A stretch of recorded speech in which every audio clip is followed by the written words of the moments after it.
gravar aqui. Então, o que aconteceu na prova?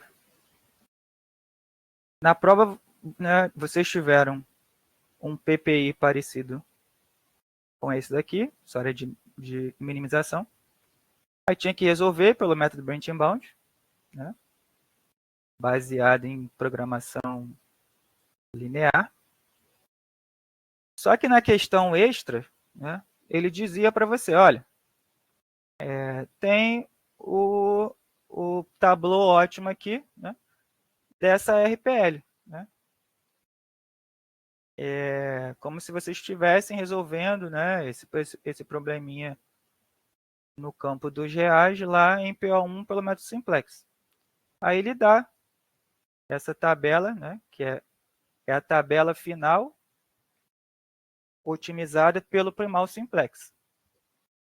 Então, se você, né, tivesse percebido isso, a solução pelo método gráfico obtida na questão anterior tinha que ser igual a esses valores obtidos pelo tablô aqui. Se o tablô é ótimo, né, esse mesmo problema, então o valor de x1 tinha que ser, né, 3 inteiros, 24, 29 avos, né, 2 inteiros, 22, 29 avos, e o valor, né, do z de RPL era 16, 11 sobre 29 avos.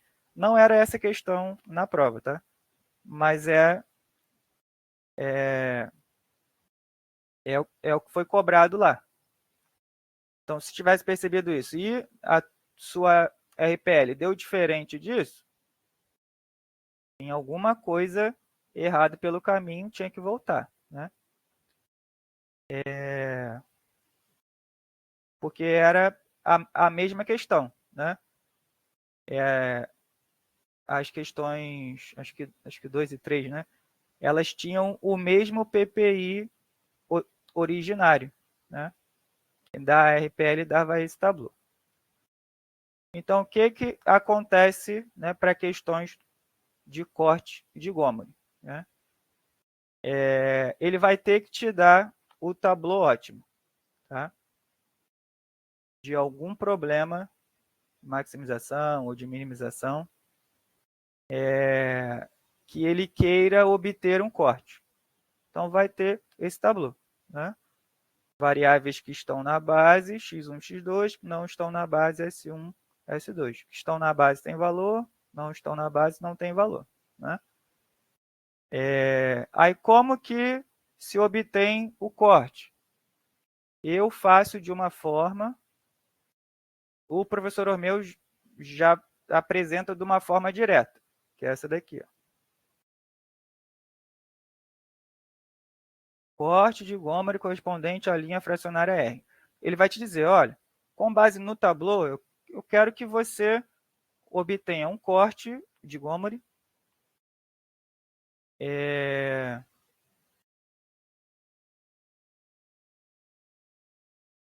em que se tiver algum empate, eu quero que você obtenha o corte a partir da variável que tenha valor mais fracionário, né? Ou a de menor índice, a de maior índice, ou não, quero a linha do Z, não importa. Ele vai te dizer algum critério. Na prova, ele usou o mesmo critério daqui, que a gente vai ver lá, a variável com maior valor fracionário. Então, o corte, né, o professor Romeu já coloca direto assim. Eu deixei lá no gabarito para vocês como eu faço. E aí não é direto, mas pela definição você chega no corte sem dúvidas. Tá? E é chegar nisso daqui deduzindo. Tá? Esqueceu como que faz, é o que eu estou querendo dizer. Se não, é só... Né, eu vou pegar na linha da variável mais fracionária ou daquilo que seja que ele pediu para vocês, eu vou pegar as porções fracionárias não negativas. Então, ó, somatório de JNB, aqui, né, das variáveis não básicas. O FRJ é a porção fracionária da variável J. O somatório de todas essas não básicas, né, tem as fracionárias nela, na frente dela, vão ser maior ou igual a porção fracionária do valor de fato, né, daquela variável. Então, como que faz? É só ir lá no tablô, vou no tablô que eu quero. Ah, x1, ele disse que ele quer x1, né? Como que eu obtenho o corte de Gomery?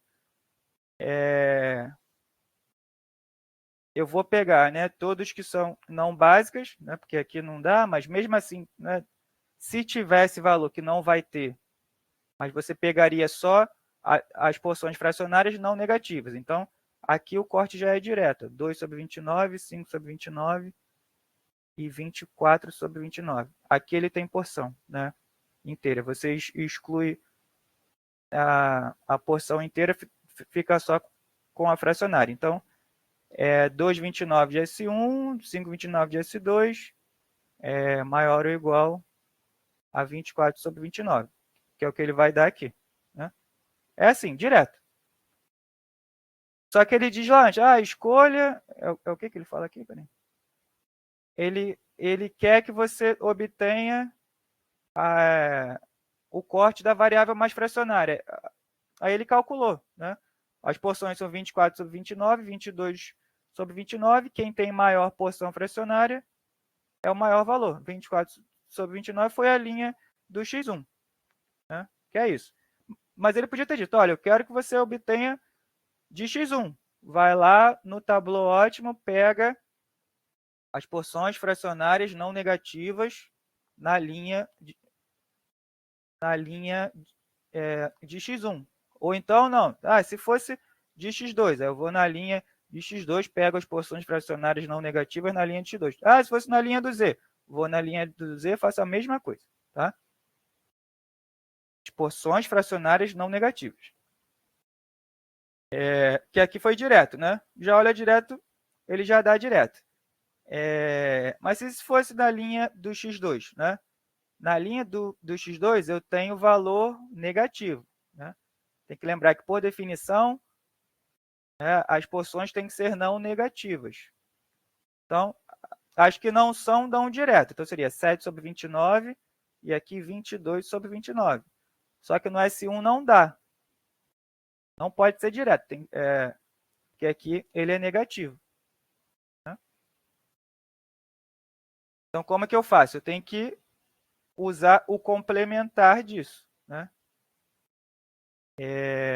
Então, como é que eu transformo esse menos 3 sobre 29 em inteiros e fracionários para que eu obtenha uma porção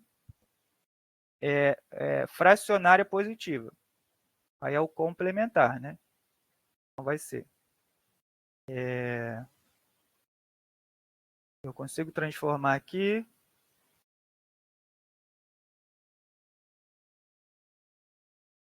3 sobre 29.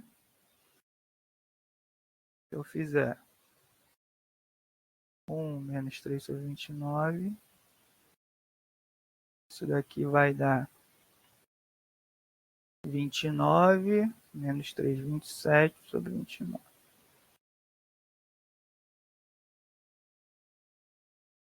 Tá certinho? É 3? 3, não, 26, né? 6, 7, 8, 9. 6, 26 sobre 29.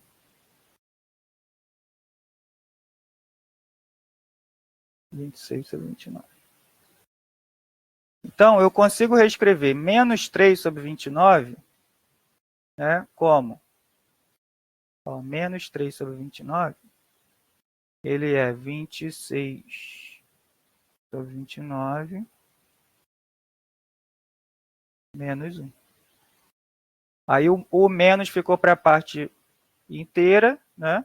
E a parte fracionária ficou positiva. Então, o corte ele não vai poder ser feito com o menos 3 sobre 29. Tem que usar o complementar dele, né, pelo inteiro mais próximo. O inteiro mais próximo aqui é...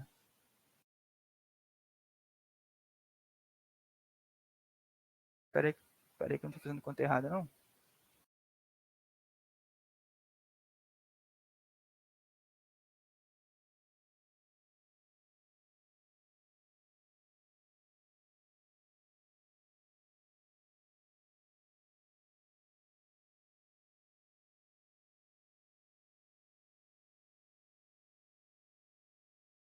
Não, tá certo. Né?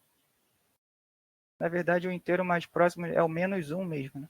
Menos 1 mais 26 sobre 29 dá menos 3 sobre 29. Então tem que reescrever ele em porção positiva, né? Porção fracionária não negativa.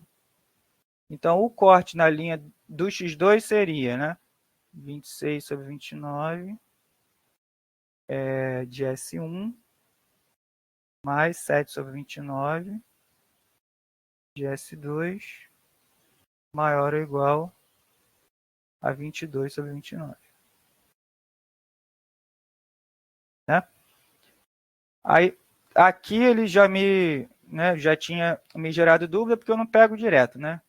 Mas aí como que eu fiz lá nas notas de aula, não, perdão, no gabarito para vocês, né? Se eu esqueci esse processo, como que eu faço?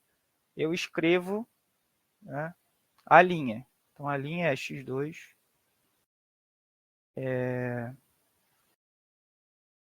x2 menos 3 sobre 29 de S1 mais 7 sobre 29 de S2 igual a 2, 22 sobre 29. Aí, o que é o corte, né? Eu quero me livrar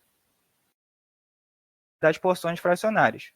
Então, eu tenho que separar tudo que é inteiro e tudo que é fracionário de um lado. Né? Então, eu vou lá.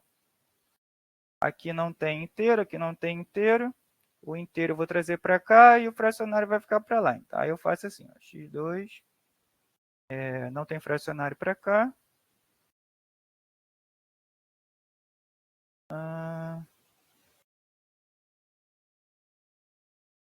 Aqui a gente já podia fazer, né, aquela jogadinha para não gerar dúvida. Mas vamos deixar assim, porque não faz diferença não. Aí o 2 vem para cá, x2 menos 2, igual a 3 sobre 29, menos 7 sobre 29, mais 22 sobre 29. Né? Os sinais têm que ser iguais, tá? Eu não fiz antes, mas vou mostrar como que faz depois.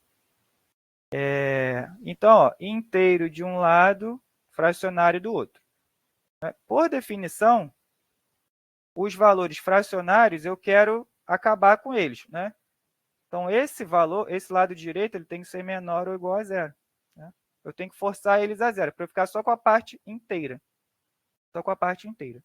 Essa é a definição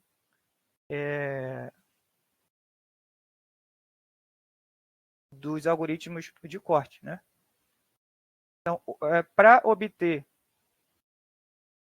esse valor inteiro, essas porções fracionárias têm que ser menor ou igual a zero. Né? Aí, se eu jogar esse 22 sobre 29 para lá, vai ficar 3 sobre... Ah, não. Só faltou aqui o S1, né? S1, S2. Então, vai ficar 3 sobre 29 S1 mais 7 sobre 29 S2. Cadê o sinal? Mais. Aqui é menos. Né? Menos 7 sobre 29. Aqui é menos. Menor ou igual a menos 22 sobre 29. Para a gente se desfazer dos sinais de menos, que aqui também tinha que estar menos, então a gente vai ter que corrigir, né? A gente multiplica todo mundo por menos 1. Então vai ficar menos 3 sobre 29 de S1 mais 7 sobre 29 de S2 maior ou igual a 22 sobre 29. Tá? Aí ficou bastante parecido com o nosso. Só que aqui ficou faltando converter. As porções fracionárias do corte não podem ser negativas. Né? Tem que ser estritamente positivo. Então, para corrigir, isso daqui é menos 0, alguma coisa, né? Então, o inteiro mais próximo dele aqui é o menos 1. Né? Então, menos 1 mais alguma coisa tem que dar menos 3 sobre 29. Que é o inteiro mais próximo.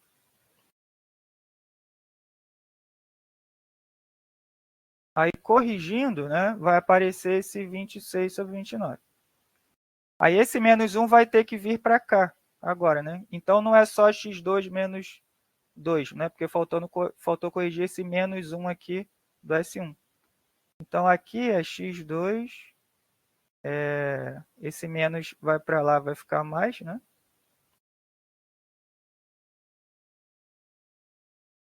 X2 mais S1 menos 2. Era o lado inteiro, né?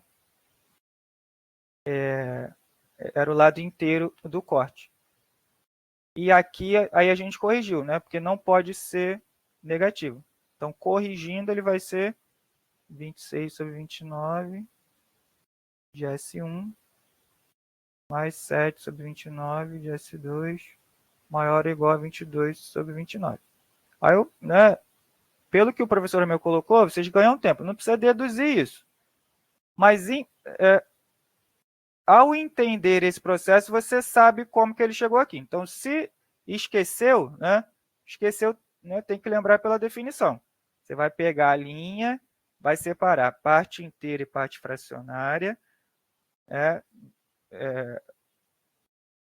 Do lado esquerdo, a parte inteira, do lado direito, a parte fracionária. E o lado direito, fracionário, tem que ser menor ou igual a zero, porque eu quero zerar as partes fracionárias. Então, por isso que o corte dá isso, né? Dá diretamente a linha, diretamente da linha que eu quero, as porções inteiras não negativas, as porções fracionárias não negativas, eu já pego direto. Né? E se tiver valor negativo, eu tenho que corrigir uma parte inteira negativa e uma parte fracionária positiva. E aí já sai assim. Então, não precisa deduzir esse troço doido que eu fiz aqui, mas é como se chega nisso, né? Como se chega na formulinha que o professor meu colocou, que aí já dá direto. Se esquecer, aí tem que fazer aquele esforcinho, né? Para chegar na mesma coisa. Aí tem algum lugar aqui que eu acho que o professor meu coloca, né? É aqui, ó. Se ele fosse negativo, né? Para desenvolver o corte, deve separar a parte inteira e fracionária linha escolhida, lembrando que o corte fracionário é, por definição, positivo, né? Não negativa. Então, se for negativo, né? Aqui é o quê? Aqui 7 terços, né? Quanto que é 7 terços? Dá 2 e alguma coisa, né? Então, o inteiro mais próximo. Então, seria menos 2 e alguma coisa, né? O inteiro mais próximo é o 3, é o menos 3, né? Então, menos 3 mais o que falta para menos 7 terços. Então, tem que tirar, né? Só que tirar de um negativo é somar. Então, mais 2 terços. Né? Então, seria isso. Ó, menos 7 terços. O inteiro mais próximo é menos 3. Então, quanto que eu tenho que somar, né, aqui? Quanto que eu tenho que somar aqui para que eu continue tendo menos 7 terços? Né? Aí eu posso ficar... não, eu fico com um x de um lado só. Vamos fazer lá. Então, jogo 3, então vai ser 3 menos 7 terços. Vai dar 3 vezes 3 9 menos 7, 2. Então, x dá 2 terços. Né? É isso que ele fez aqui. Do positivo, aí é só separar mesmo parte inteira de parte fracionária. Né? 5 meios, né? São 2 inteiros e 1 meio. Aí você tem parte inteira, parte fracionária. É por isso que eu fiz aquela demonstração de separar na linha do tablô, né? Porque aí fica do lado esquerdo fica a parte inteira da igualdade, do lado direito fica a parte fracionária. Aí a parte fracionária, por definição, tem que ser menor ou igual a zero, chega naquela mesma definição. Tá bom? Até aqui, né? Na obtenção do corte, quem perguntou? Ficou claro? Que foi, né? Foi Maria Natália, foi Tainara, foi Jander.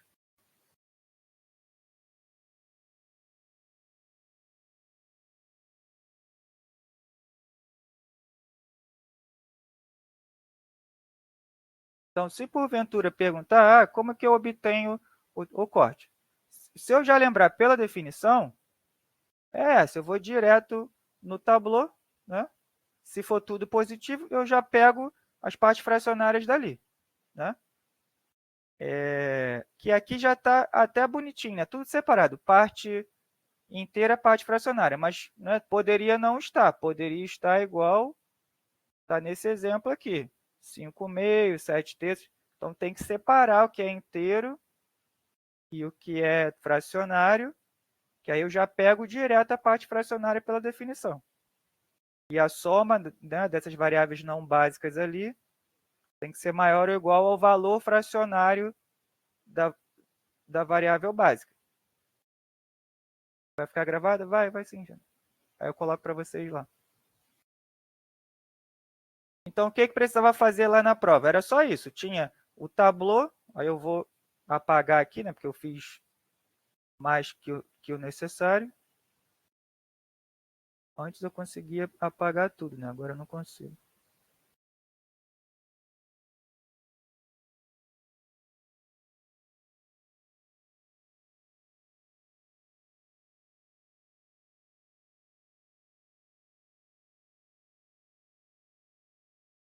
Não dá mais. Vou tirar só o excesso daqui.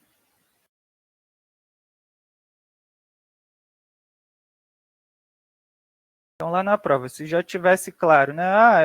A mais fracionária era a linha do x1, né? Aí eu sei pela definição, né? São as partes fracionárias não negativas na linha do x1. Tá? Positivo fracionário, 2 sobre 29. Positivo fracionário, 5 sobre 29. E o valor, né, da variável básica, apenas o fracionário, 24 sobre 29. Então, esse é o corte, em S1, em S2, e aqui maior ou igual pela definição. Então, por isso que está lá, 2 sobre 29 de S1, 5 sobre 29 de S2, maior ou igual a 24 sobre 29. Esse é o corte. Né? E o corte, também na prova, ele perguntou, obtenha o corte e represente o corte no espaço de solução que você desenhou na outra questão, ou na letra A, não sei. Então, como que eu faço? Né? Se o corte está em termos das variáveis de folga, né, que não são as variáveis do problema original, que é x1 e x2. Aí você vai pegar, né, pela definição, quem são essas variáveis de folga, S1 e S2. Né? A folga está aqui. Né? Se aqui é menor ou igual, tem que somar aqui para chegar lá. Então, mais o S1 daqui, mais o S2 daqui. Então, quem que é o S1? Né? Pela definição, né, de ser variável de folga. Quem é o S1? É 13, aí o 7x1 vai para lá, o 5x2 vai para lá, né? Porque eu estou trabalhando na igualdade. Então, quem é o S1? É 13 menos 7x1 mais 5x2. Não é isso que está lá? 13 menos 7x1 mais 5x2. Quem é a variável de folga S2? é o que é o da restrição 2, né? O que falta para chegar na igualdade. S2 mais 3x1 mais 2x2 é igual a 17. Para isolar só o S2, fica o S2 só de um lado. Então, S2 é 17 menos 3x1 menos 2x2. Não é isso que está lá? S2. 17 menos 3x1 menos 2x2. Aí, onde tem S1, eu vou jogar S1, que é isso daqui, em termos das variáveis originais. Onde tem S2, eu vou jogar S2, que é isso daqui em termos das variáveis originais. Só que eu acredito que se você tivesse feito como eu fiz, daquela primeira definição, você já chegaria nisso, né? Que é o x1 menor ou igual a 3. Né? Mas não importa. Fazendo assim, chega né, no corte em termos do original. Né? Aqui eu fiz para a linha do x2, mas se eu tivesse feito da mesma forma para a linha do x1, né, eu teria já o corte em termos inteiros lá do lado esquerdo, que seria x1 menor ou igual a 3. Né? Mas não importa. Né? Faz assim que é mais garantido estar nas notas de aula. Né? Então é isso, ele só substituiu. Obteve o corte daquela forma e substituiu, né, pela definição da variável de folga. Né? Aí chegou, né, esse corte, ele é exatamente esse corte. Né? Só que esse corte está em termos das variáveis não básicas, você precisa obter o corte por elas, né, porque a gente está no tableau otimizado, precisa ser dele, mas para entender em termos do problema original, quem é esse corte? No nosso espaço de solução, aí é só substituir, né, para visualizar. Foi isso que a questão pediu lá. Então, lá na questão era só substituir. Obteve o corte, substituir os valores das variáveis de folga. Só isso. Apenas isso. Tá? Aí daqui para frente não caiu mais em prova. Tá? Mas era o que eu estava falando, pode cair. Né? Que é do corte obter a solução. Né? Reotimizar esse tableau aqui, né? Reotimizar esse tableau após a inserção desse corte. Mas aí o corte tem que ser em termos das variáveis não básicas, tá? De S1, S2. Não pode ser em termos do original, não. Então, você vai pegar, né, o corte original, vai tirar, né, as divisões dele, né, porque senão você gera dificuldade no algoritmo. Então, é sempre bom deixar ele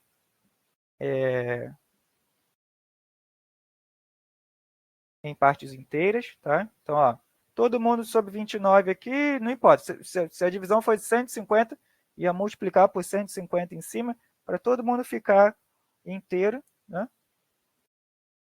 E depois disso, você vai adicionar uma variável de folga também, porque, né, ele vai ser sempre maior ou igual, então você vai subtrair por uma variável de folga, né? Então, que é o menos S3 aqui. Aí você tem o corte em termos das variáveis não básicas, né? E da nova, né, da nova básica que você colocou, né, que é obtida pelo corte. Só que ele é negativo. Né? Então, a solução, a inclusão do corte através da variável básica S3, ela te dá uma solução S3 que fere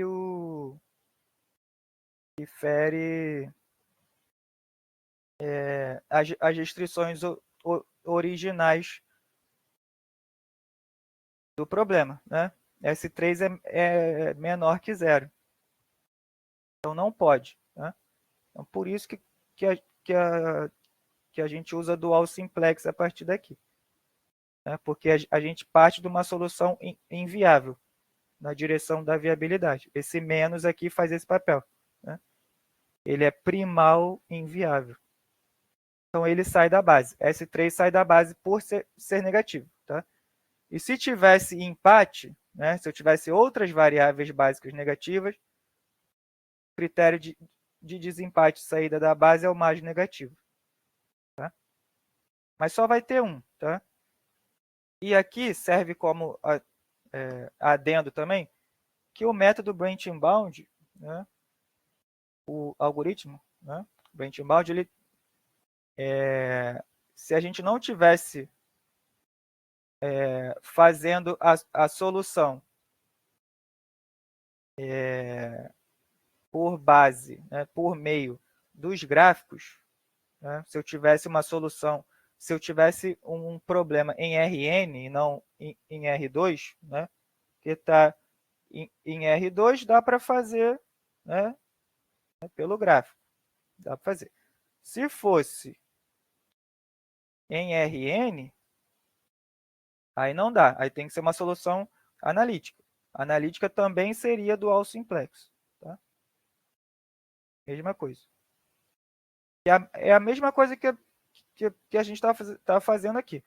Só que no branching bound a gente adiciona uma desigualdade desse tipo. X1 menor ou igual a alguma coisa. Um 3, né? Um 3 da vida. Então, teria que fazer a mesma coisa, né? Você iria reescrever x1 em termos do tablô, né? E aqui você somaria mais um SN. Então, seria a mesma coisa. O professor Ormeu começou, né, pelo método gráfico e não apresentava isso antes, mas por corte tem que mostrar. Né? Não teve mais jeito. Então, acabamos nesse semestre tendo que apresentar o dual simplex caso fosse necessário uma reotimização. Tá? Porque ele já dá o tabuleau ótimo da RPL e a partir dali vocês começam. Né? Só que para continuar, tem que fazer pelo dual simplex. E ele é diferente, né? Os critérios de entrada e saída da base. Né? Na verdade, ele começa com quem sai da base e depois quem entra. Então, quem sai é quem tem valor básico mais negativo, né? Que aqui vai ser sempre 1.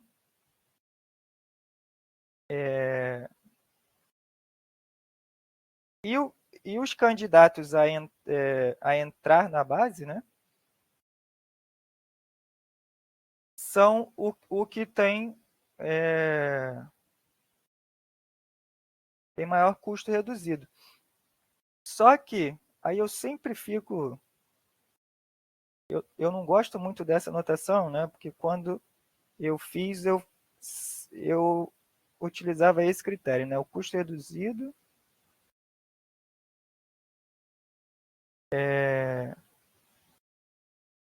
sobre o A e K. E o módulo, né?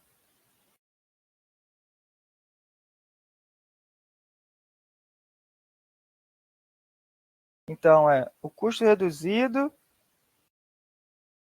dividido, né, pelo coeficiente da variável não básica na linha né, daquele que sai da base, né, e que, por definição, cada alfa desse aqui, né, que aqui também vale, tem que ser menor que zero, é estritamente negativo, então tem que ser menor que zero.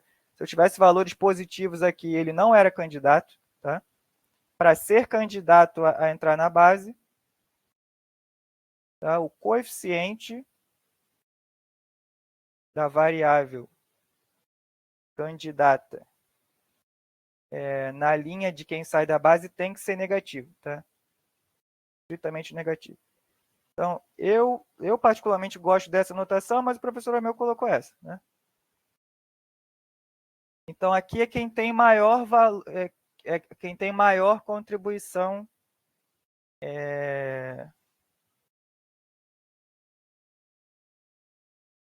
com base nessa divisão, né?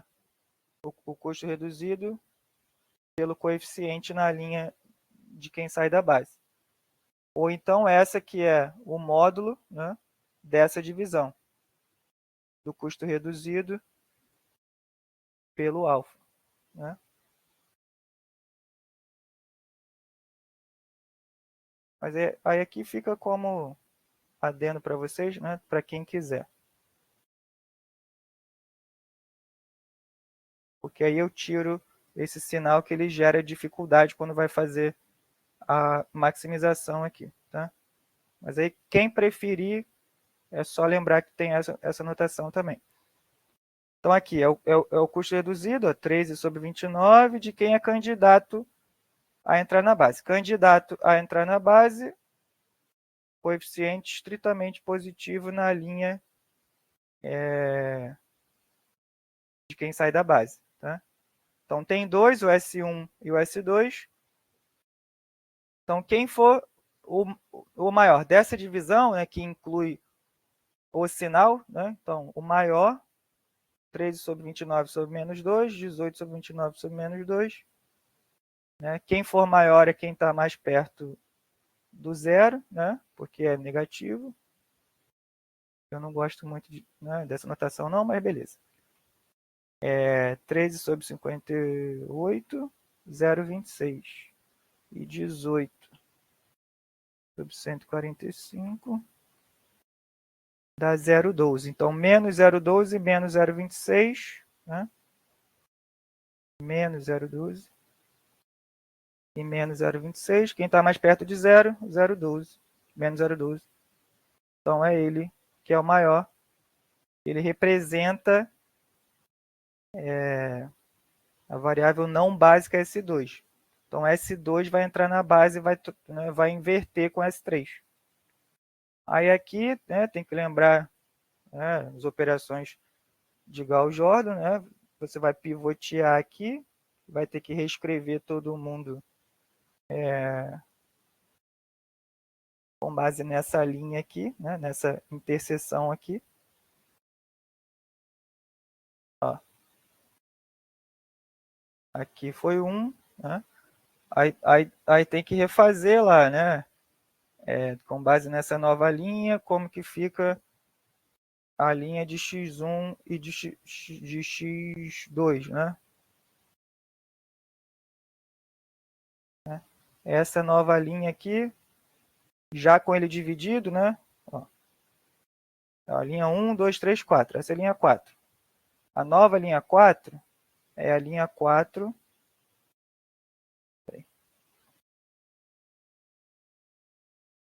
Volta. É a antiga linha 4 dividido por menos 5, né? O menos 5 tem que transformar em 1 dividido por menos 5. Aí depois eu vou zerando todo mundo na coluna do S2, né, nas outras linhas. Então, a nova L3, quem é a nova L3? É a antiga L3. Aí, para zerar o 7 sobre 29, eu tenho que multiplicar esse que virou 1 agora, né, por menos 7 sobre 29. Então, a nova L3 é menos 7 sobre 29 vezes a nova L4 ou a antiga L4 sobre menos 5. Né? Aí assim eu vou reescrevendo todas elas de forma a zerar a coluna do S2. Aí eu vou ter que reescrever tudo aqui, né? Que aí vai dar essa nova tabelinha aqui. A coluninha do S2, né, ficou toda zerada, né, porque ele está na base agora. E eu reescrevi x1 e x2 com base nas operações de Gauss-Jordan anteriores. Né? Aí ficou assim. Aí tem que lembrar, vamos lá, critérios de parada. Tá? Porque Aqui parou, mas antes de eu entrar em critérios de parada, vamos lá. Até aqui, beleza? Ficou claro quem sai da base, a variável básica mais negativa, quem sai da base. Quem entra na base tem essa regrinha aqui, né? Desde que tenha contribuição negativa na linha de quem sai da base. Aí depois disso tem que fazer as operações de Gauss-Jordan, né? Até aqui ok? Maria Natália falou que sim. Aí critérios de parada então. Aí cheguei aqui, o que eu faço, né? Fiz as operações, né? Aí o que eu faço aqui, né? Tem que lembrar que ainda tem, né? Existem ainda os critérios de parada, né? Que aqui são, né? Exatamente com essa carinha aqui. Se eu não tiver, né? Se todas as minhas variáveis básicas forem estritamente positivas, o algoritmo para e eu tenho, né, a solução ótima dessa reotimização, desse processo de reotimização, né? Porque eu não tenho mais inviabilidade no primal, né? Eu não tenho valores de variáveis básicas negativas. Então aqui para e ele é ótimo, né? Dá para botar o asteriscozinho aqui. Mesmo que não seja inteiro, tá? É o processo de reotimização após a inclusão de novas restrições, né? de novas desigualdades que geravam uma inviabilidade originária, né? Então, esse é um critério. Aqui, no caso de otimalidade, tá? De otimalidade dual. Só que a gente também tem o de inviabilidade, tá? De inviabilidade dual. A gente tinha falado primal aqui, né, que ele é primal inviável, mas existe ainda a inviabilidade dual, que aí seria critério de parada também. Então, como que seria, né? Se ao tentar colocar, né, ao se obter, ou ao tentar se obter candidatos a entrar na base, o alfa deles, né, o coeficiente do candidato a entrar na base, na linha de quem sai da base, for estritamente positivo, né? Então, se a linha toda fosse, né, maior ou igual a zero, né? Maior ou igual a zero, exceto a própria linha né, do S3, a coluna do S3, mas, né, X1 e X2 não são candidatos porque eles já estão na base. Então, dos que não estão na base, se todos forem positivos, aí aqui a gente tem uma inviabilidade, tá? Aí é critério de parada também. Então, seria um corte que não teria interseção entre o espaço de solução original, né? A gente pode pensar no exemplo correlato, lá, né, nas desigualdades que a gente vai colocando no método branching bound, como se a gente tentasse colocar uma desigualdade e não tinha interseção com os espaços anteriores, né? Então, seria uma inviabilidade ali, né? Poderia podar por inviabilidade. Aí seria critério de parada também. A gente não conseguiria sair daqui. Então, esse corte, né, a interpretação desse resultado no tablô seria, né, o corte obtido não possui interseção com o espaço original. Então, seria inviabilidade. Tá? Então, se todo mundo tiver positivo, né, todos os valores das variáveis básicas, né, forem positivas, é um critério de parada por otimalidade. Tá?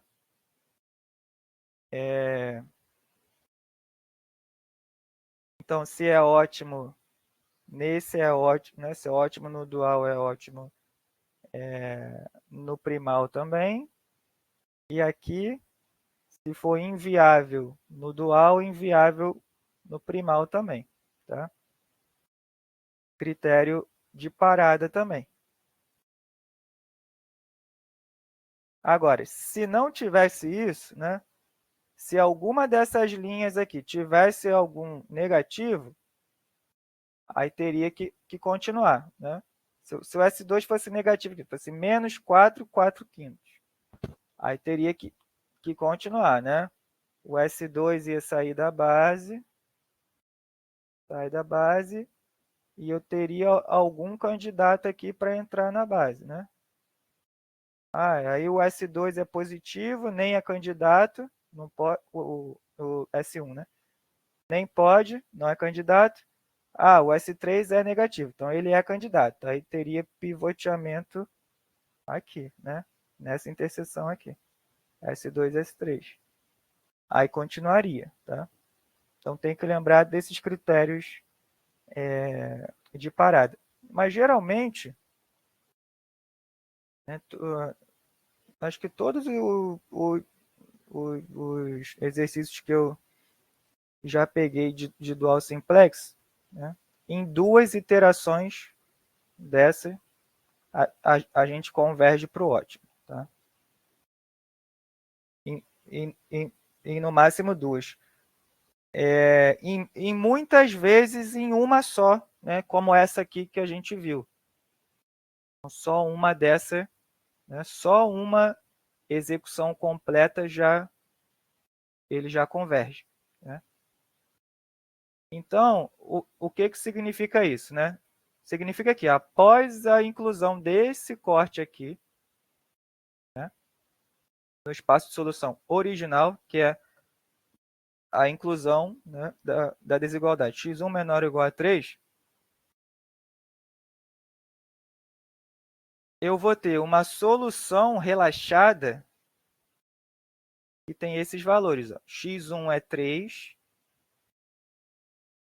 x2 é 1 inteiro e 3 quintos, e o meu z é 13 inteiros e 2 quintos. Então, eu tenho esse par ordenado aqui, 3, 1, 3 quintos. Né? De x1 e x2. Solução desse corte. Então, eu retiro, né, alguns valores daqui, né? É um espaço de solução mais apertado que o anterior, mas ainda não é, solução do PPI, tá? Do PPI. Mas esse tablô aqui, essa solução é solução ótima, né? Desse subproblema de programação linear, né? Que é da inclusão do corte x1 menor ou igual a 3. Tá? Então, daqui, a gente teria que continuar, né? Obter um novo corte com base nesse tablô aqui, até que a gente chegasse a alguma solução inteira. Né? Para que numa estratégia de algoritmos de plano de corte de Gomori, a gente chegasse na solução ótima inteira. do nosso PPI, né? Que aí é uma forma análoga ao do branch inbound, né? Só que o que acontece na maioria dos softwares comerciais hoje? Ele usa uma mistura dos dois, né? Inclusive no software que vocês usaram para resolver a D2, né? O método que vocês utilizaram, mesmo sem saber, né? Porque é resolvedor padrão, né? É o CBC, né? É o Branch and Cut da Coin, né? Então usa uma combinação dos dois. Não é só branch and bound, né? Não é só poda e ramificação, né? Poda, ramificação, corte e podas. Então é uma mistura dos dois. Então ele vai incluindo, né, além das desigualdades, ou quando for mais interessante, ele gera corte, né, ao longo da nossa solução. Ele tem, né, quando a gente tem uma solução muito demorada lá no nosso programinha, ele roda um, um mini branch inbound. Então tem uma série de estratégias por trás desse tipo de combinação. Só um minutinho que está tocando o telefone aqui.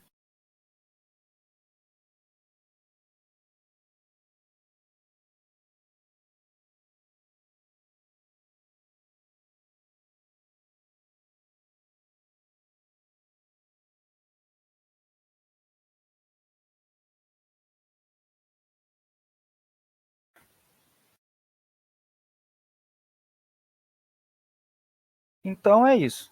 Tá vendo? Deixa eu ver aqui.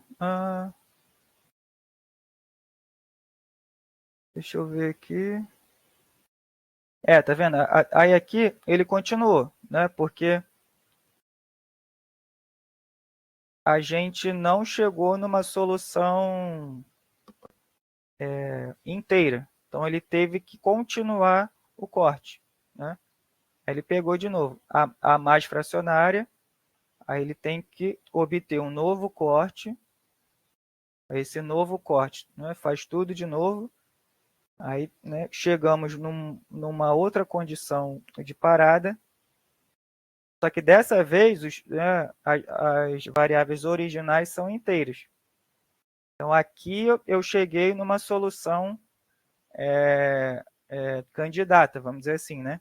Porque eu tenho valores inteiros. Então aí sim, o corte original, que era x1 menor ou igual a 3, mais esse outro corte aqui, né? 2 quintos de S1 mais 1 quinto de S3 maior ou igual a 4 quintos, né?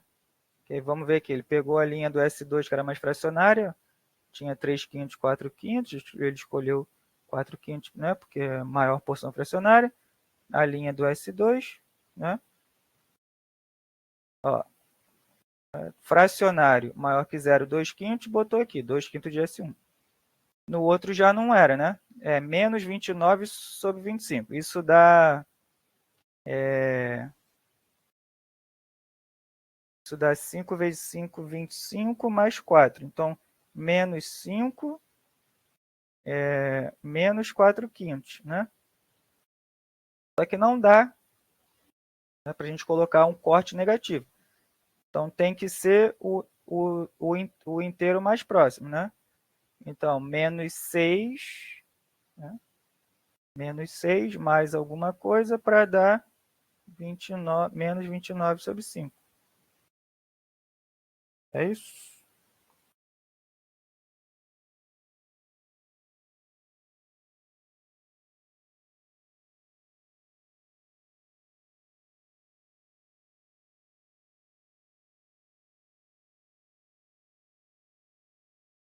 Três vezes 5, 30, sobra 1, né?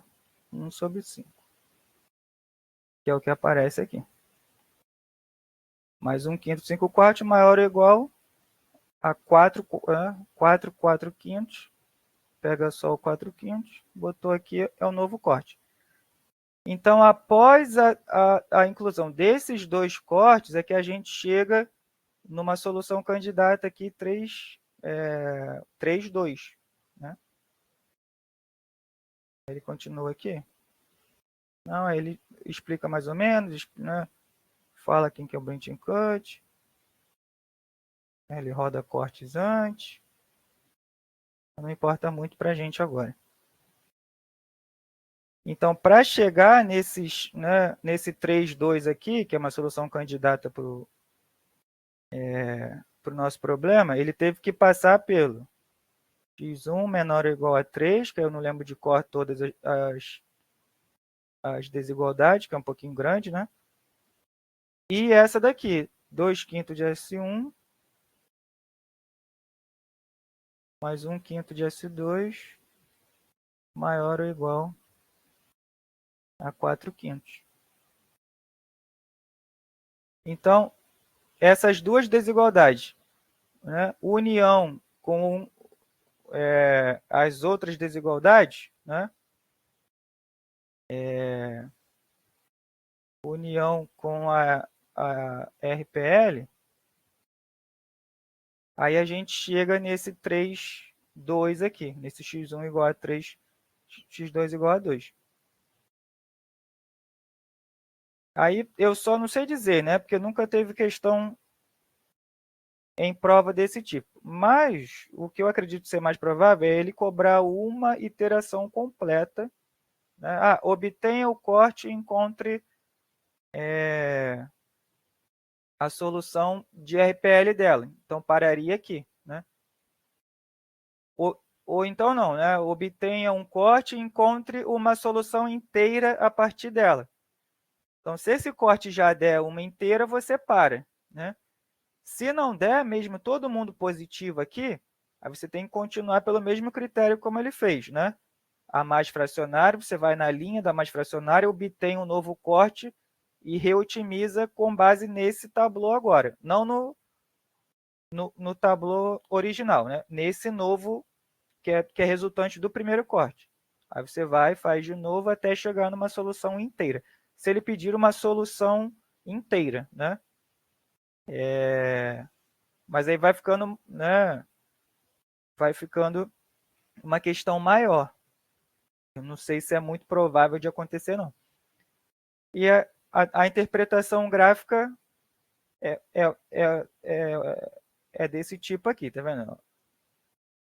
A solução do PPI são as bolinhas em preto do espaço, né, grandão, seja lá ele qual for. Isso aqui é o que a gente chama de RPL. Né? A solução do PPI são apenas as bolinhas em preto dentro dessa RPL. O corte a gente usa com base em alguma linha, né, da solução dessa RPL. Então, ele colocou aqui um corte. Só que a interseção do corte, ele tira algumas soluções que não servem para a gente, que não são inteiras, e cria um espaço mais apertado, um espaço resultante mais apertado. Mas não necessariamente ótimo para o PPI, porque aqui a solução está nesse ponto, e esse ponto não é inteiro. Então, continua não servindo.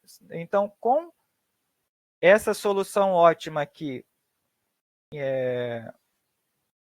dessa relaxação, vamos dizer, né, com a inclusão desse corte, eu vou ter que passar outro corte.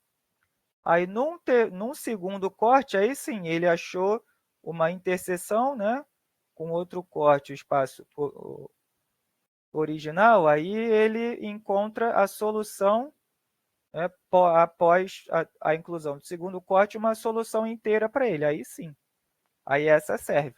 Né? Mas aí vai depender né, como a questão vai estar escrita, desenhada lá. Isso dá mais trabalho. Né? Vocês viram que dá mais trabalho. E eu vou repetir, eu posso, né, eu posso pegar os slides aqui e ir fazendo com vocês, explicando com vocês, mas só vai aprender fazendo, né? E se tiver erros, a gente pegar eles em cima das tentativas de vocês. Como isso é um conteúdo novo, né? Para quem nunca fez, a prova está logo em cima, né? Tem pouco menos de 3 semanas, né? Talvez não seja tão viável, né, focar todo o estudo nisso daqui, né, para ficar craque nisso. Mas se deu para pelo menos entender como, né, obter o corte do Tableau, como reescrever o espaço original e, né, se porventura tiver alguma questão que peça só essa lógica de entrada e saída da base do simplex, né, determinar quem que entra, quem que sai, né, uma questão um pouco mais teórica, vocês consigam fazer, né? Só com esses conceitos básicos que eu passei aqui. E muito provavelmente o que vai dar mais trabalho são as operações de Gauss-Jordan aqui, que pode gerar erro e é trabalhoso. Então, não sei se vale a pena colocar todos os esforços nessa parte nova agora, tá? Porque ela vai ser tão trabalhosa quanto o Branch Bound. E o Branch Bound é só desenhar o gráfico, né, os gráficos resultantes, né, após cada disjunção, e é um pouco mais simples do que passar por operações de Gauss-Jordan. Mas aí fica a critério de vocês. Eu já tinha feito isso, essa passada, né, por cima das notas de aula antes da P1, estou fazendo de novo. A gente acaba perdendo tempo, né, talvez com uma coisa que nem todo mundo vai usar, mas está aí, está feito. Então, tem esse nível de dificuldade adicional, tá? Agora, quem vai dizer são vocês. Então, tentou fazer? Né? Traz para a gente corrigir junto. Mas achou, não, é muito complicado, não sei, talvez valha a pena colocar os esforços em outra coisa e a gente fazer outras questões, né, mais simples, que se caírem, né, são mais fáceis de acertar, aí é com vocês. Tá? O que foi pedido está feito aqui, né? Tentei explicar da maneira mais simples possível, mas essa parte não é simples, tá? Dual Simplex não é simples. Eu até tinha comentado com o professor Ormeu, né, que talvez valesse a pena se fosse fazer essa introdução de Dual Simplex, aí trocar o do Branch Bound do método gráfico para ficar tudo Dual Simplex. Então, ficaria uma coisa só. Então, se pedisse, né, para resolver ou pelo método Branch Bound ou pelo algoritmo que é baseado em programação linear, nessa, né, com essa opção, né, de solução analítica, ou pelo algoritmo de plano de corte, que aí, né, também com essa solução analítica. Aí, né, ficaria tudo pelo Dual Simplex. Vai resolver Branch Bound ou plano de corte de Gomery, né, Dual Simplex. Mas aí teria que mudar muita coisa, não sei se seria viável, teriam que ser poucos nodes, blá, blá, blá. Então, né, ficou assim. E aí acaba ficando meio dúbio, né? Mas sim, você pode fazer pelos dois, né? Dual Simplex é o método analítico, né? É a forma analítica.